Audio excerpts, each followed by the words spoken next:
उपस्थित सर्व पत्रकार बंधू, इलेक्ट्रिक मीडिया, प्रिंट मीडिया व सर्व आमचे जमलेले बंधू,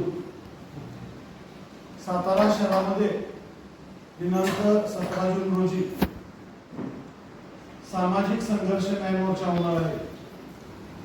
त्याच्या संदर्भात मोर्चाचा आराखडा व त्याच्या संदर्भात जे नियोजन आहे व कशासाठी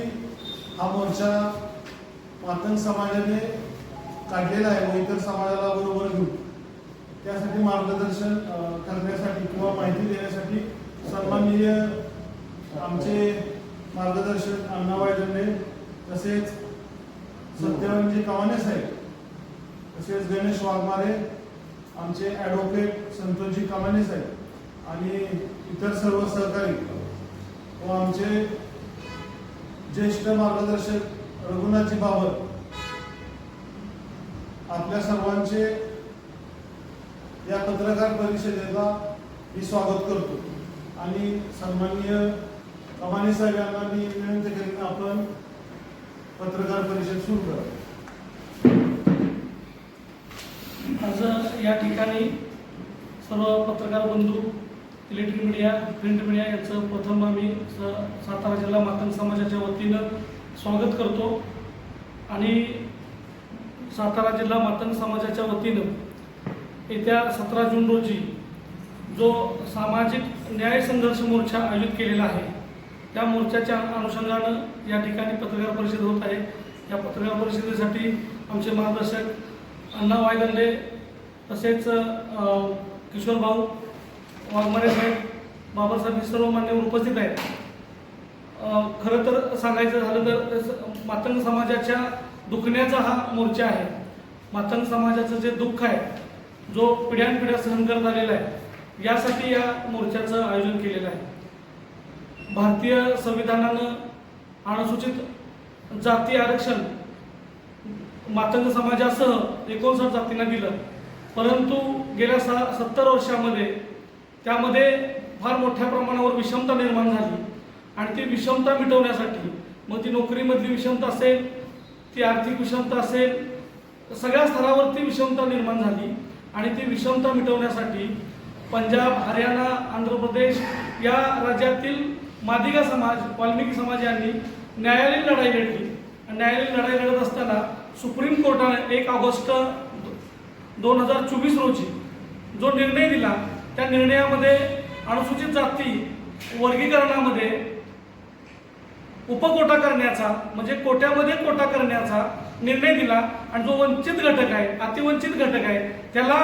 समान प्रवाह करण्यासाठी, समान न्याय देण्यासाठी, त्याला मध्यमवर्गीय, मध्यमवर्गीय करण्यासाठी जो निर्णय दिला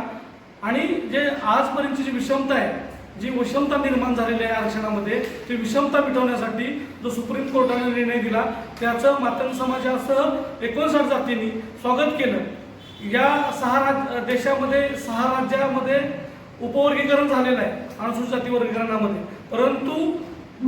महाराष्ट्र राज्यामध्ये अद्याप उपवर्गीकरण झालेलं नाही। ते उपवर्गीकरण करावं या प्रमुख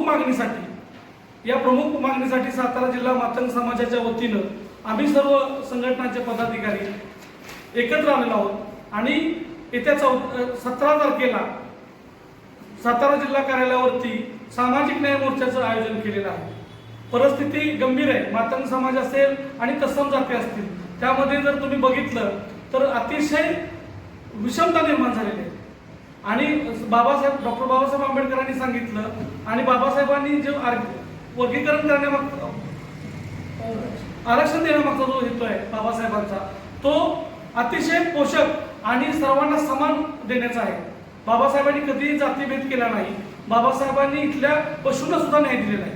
परंतु बाबासाहेबांच्या नंतरच्या काळामध्ये बाबासाहेबांनी एवढी पोषक घटना लिहिली, इथल्या देशात, या जगामध्ये सर्वश्रेष्ठ घटना बाबासाहेबांनी लिहिली, परंतु त्यामध्ये आज आता 70 वर्षामध्ये ज्यांनी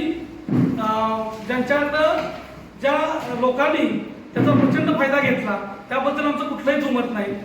कारण आम्ही शिक्षणामध्ये कमी आहोत हे आम्ही मान्य करतो, परंतु त्याला काही व्यवस्था जबाबदार आहे. यामध्ये मातंग समाज शिकला नाही, परंतु आता मातंग समाज शिकत चाललेला आहे आणि शिकत चाललेला असताना मातंग समाज त्याला जर तो न्यायिक वाटा मिळाला नाही, जर आमची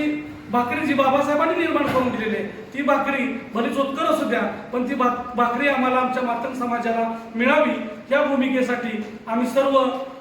मागासवर्गीय मातंग समाजातील लोक